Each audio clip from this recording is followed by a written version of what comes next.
नमस्कार. आज दिनांक 26 सप्टेंबर 2020. स्थळ नेरली. नमस्कार, मी कुमारी सनाजनुद्दीन मुजावर. आज या ऑनलाईन वक्तृत्व स्पर्धेत विषय मांडत आहे की गर्दीत माणसाच्या माणूस जिवंत नाही. तारीख 7 ऑक्टोबर 2017. स्थळ चक्क विद्येचे माहेरघर वगैरे असलेले पुणे. 15-20 लोकांच्या जमावानं 4 कुत्र्यांना रॉकेल टाकून जिवंत जाळलं आणि 16 कुत्र्यांना अन्नात विष टाकून मारलं. कुत्र्यांचा सोडाच, पण त्या आधीच्या महिन्यात नांदेडमध्ये पाठीवर पाय ठेवून आलेल्या सख्या भावानंच भर रस्त्यात बहिणीच्या पोटात चाकू खुपसून तिचा खून केला. तोबा गर्दी जमा झाली, पण एका हिमानसाचे हात त्या माती फिरू भावाला थांबवू शकले नाहीत. थांबवणार कसे ते तर व्यस्त होते घडलेल्या घटनेचे मोबाईलमध्ये प्रक्षेपण करण्यात. घटना क्रमांक 3. रस्त्याच्या बाजूच्या झाडीत 2 जणांवर खुनी हल्ला झाला. मित्राचा जीव गेला. मुलगी जीवाच्या आकांताने अर्धमेल्या रक्तबंबाळ अवस्थेत गुडघ्याने सरकत सरकत मदतीची याचना करीत होती. तिथेही गर्दी जमा झाली आणि मोबाईल काढून शूटिंग करण्यात व्यस्त झाली. अहो, कुत्र्याला जाळताना, बहिणीला तडफडून तडफडून मारताना आणि अर्धमेल्या रक्तबंबाळ अवस्थेत मदतीची याचना करताना समोरच्या गर्दीत मदतीचा हात देऊन माणुसकीची जात निभावणारा एकही मायकाला तिथे हजर नव्हता. तिथं माणूस गैरहजर होता आणि हाच गर्दीतला माणूस शोधण्यासाठी मी आज आपणासमोर विषय मांडते आहे. गर्दीत माणसाच्या माणूस जिवंत नाही. खरे तर कोणत्या तरी महान कवीनं असं म्हटलंय, बंदूक रक्षकांची बनवेल भक्ष्याम्हा, झोपेल भयमुक्त अशी एकही रात्र नाही. माझा देश आता माझ्यात राहत नाही, गर्दीत माणसांच्या माणूस जात नाही, गर्दीत माणसांच्या माणूस जात नाही. अरे मित्रांनो, किडे, मुंग्या, पशु, पक्षी, रानेवने, झाडझुडपांच्या या पसाऱ्यात जगणाऱ्यांपेक्षा थोडासा तर्क मेंदू आणि 2 हात 2 पाय लाभलेली जमात म्हणजे माणूस. ज्याच्या हृदयात श्रद्धायुक्त प्रेमाचे अखंड झरे वाहतात तो माणूस. आहार, निद्रा, भय, मैथून या 4 गोष्टी पशुपक्षी करतात, पण 5वी विचार करण्याची शक्ती ज्याच्याकडे आहे ना, तो माणूस. जीवशास्त्राच्याच भाषेत सांगायचं झालं तर ज्याचा अंगठा त्याच्या 4 बोटांपासून वेगळा झाला आणि ज्याच्या कर्तृत्वाच्या जोरावर हा डोलारा उभा केला, अशी निसर्गाची सर्वोत्तम निर्मिती म्हणजे माणूस. माकडाची शेपटी गेली, तो स्वतःच्या पायांवर उभा राहिला. तो चालू लागला, पळू लागला. त्याच्या बुद्धीची धाव एवढी की तो चंद्रावर पोहोचला आणि त्याच्या बुद्धीची झेप एवढी की तो मंगळावर पोहोचला. त्यानं समुद्र काबीज केला, नद्या अडवल्या, जंगल ताब्यात घेतली आणि इथंच खरा घोळ झाला. जशी त्यानं जंगल ताब्यात घेतली तशी त्याच्या मनातली हिरवळच संपली. त्यानं पाखरांचे संसार उद्ध्वस्त केले. त्यानं नद्या अडवल्या, पण त्याच्या मनातले प्रेमाचे झरे मात्र अटले. त्यानं विशाल समुद्रावर राज्य केले, पण मनात संकुचित डबकं तयार झालं. एका बाजूला त्यानं ग्रह ताऱ्यांना प्रदक्षिणा घातल्या आणि दुसऱ्या बाजूला त्याच्या संवेदनांनाच ग्रहण लागलं. मित्रांनो, अगदी सोपं करून सांगायचं झालं तर माणूस माणसापासूनच दूर गेला. माणूस स्वतःच्या मूळ अस्मितेपासूनच दूर गेला.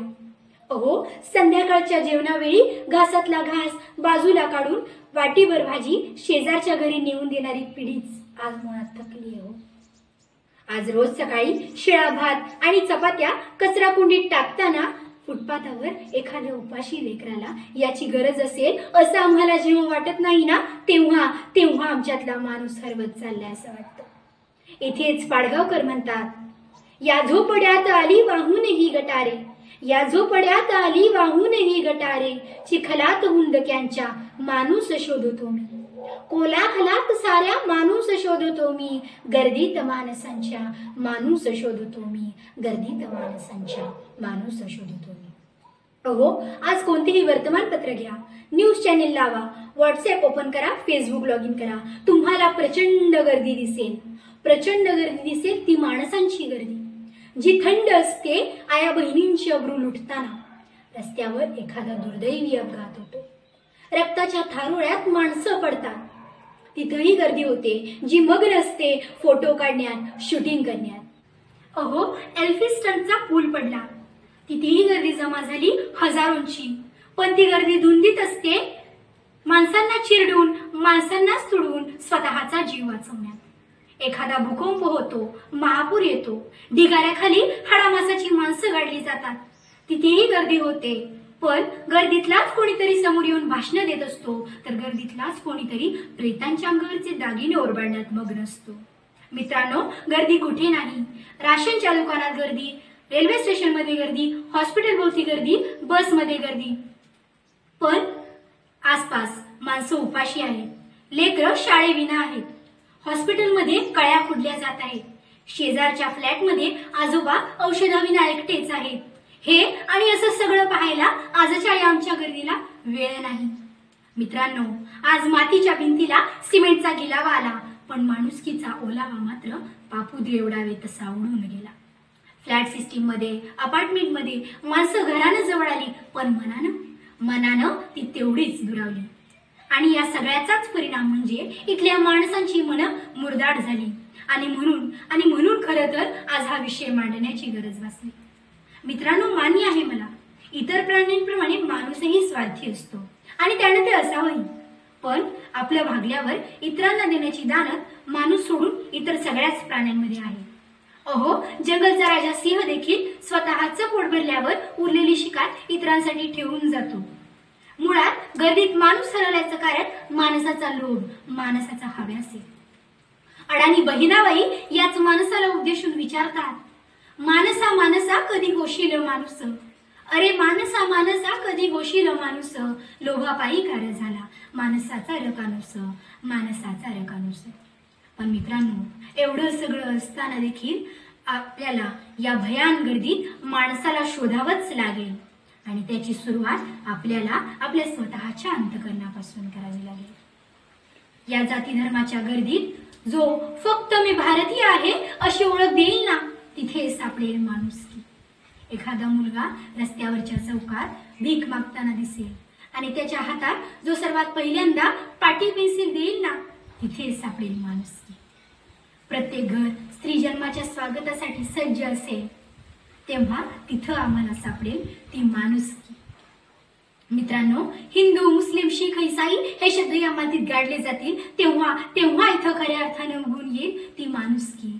एखादं झाड विनाकारण तोडताना त्या झाडाला आपल्या लेकराप्रमाणे एखादा माणूस जेव्हा कवटाळून उभा राहील ना, तेव्हा तिथे सापडेल आम्हाला माणुसकी.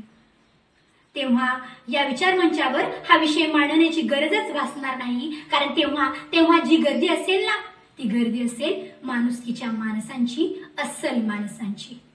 शेवटी नामदेव ढसाळ म्हणतात, चंद्र सूर्य फिके पडतील असे सचेत कार्य करा, चंद्र सूर्य फिके पडतील असे सचेत कार्य करा, एक तीळ सर्वांनी करंडून खावा, एक तीळ सर्वांनी करंडून खावा, माणसाचेच सुक्त रचावे, माणसाचेच गाणे गावे माणसाने, माणसाचेच गाणे गावे माणसाने. धन्यवाद. जय हिंद, जय महाराष्ट्र.